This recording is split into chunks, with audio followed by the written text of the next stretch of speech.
Sophia Qureshi సాధారణ మధ్యతరగతి ముస్లిం కుటుంబంలో జన్మించింది.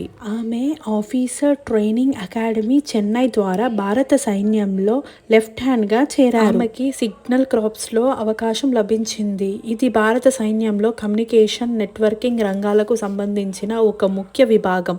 ఆమె ఎంతో మంది పురుషులతో కలిసి కఠినమైన మిషన్లో పాల్గొన్నారు. సేవల్లో అద్భుతమైన ప్రదర్శన కారణంగా లెఫ్టినెంట్ కర్నల్ హోదా సాధించింది.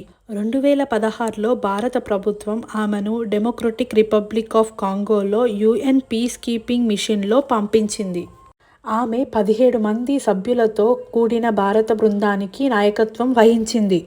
ఇది భారత మహిళా నైపుణ్యతలను గ్లోబల్ స్థానంలో ప్రదర్శించే అవకాశం. సోఫియా గారి మాటల్లో, మీరు ఎవరో అనే దానికంటే మీరు ఏం చేయగలరో అనేదే ముఖ్యము. మహిళగా మిమ్మల్ని చూసేవాళ్ళు ఉంటారు, కానీ మీరు సైనికుడిగా మిగిలిపోతారు. సోఫియా గారికి ఒక లైక్ చేయండి, కామెంట్ చేయండి అండ్ సబ్స్క్రైబ్ చేయండి.